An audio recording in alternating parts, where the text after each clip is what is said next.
বৈষম্য বিরোধী ছাত্র আন্দোলনের সময় ১৯শে জুলাই বাড্ডা থানা এলাকায় হৃদয় আহমেদ নামে এক তরুণকে হত্যার ঘটনায় দায়ের করা মামলায় আওয়ামী লীগের কেন্দ্রীয় শিল্প বাণিজ্য বিষয়ক কমিটির সদস্য দিলীপ কুমার আগারওয়ালকে ৩ দিনের রিমান্ডে নেয়ার আদেশ দিয়েছেন আদালত।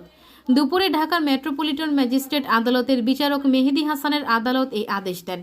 এর আগে দিলীপ কুমার আগারওয়ালকে আদালতে তুলে বাড্ডা থানার কর্মকর্তা ৭ দিনের রিমান্ডে নেওয়ার আবেদন করেন।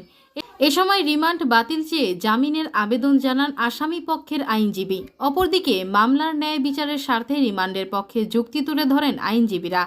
উভয় পক্ষের শুনানি শেষে দিলীপ কুমার আগারওয়ালের ৩ দিনের রিমান্ড মঞ্জুর করেন আদালত।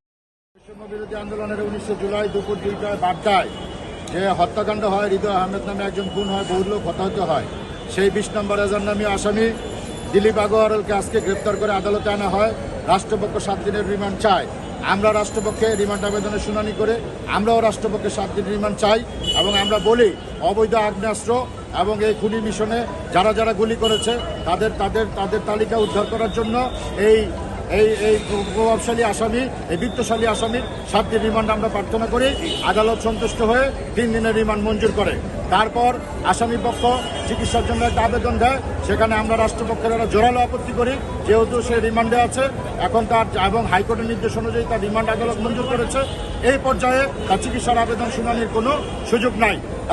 বিজ্ঞ আদালত সন্তুষ্ট হয়ে আমাদের এই আবেদন গ্রহণ করে তার হাসপাতালের যে দরখাস্তটি সেটি উনি নামঞ্জুর করেন এবং 3 দিনের রিমান্ড মঞ্জুর করেন।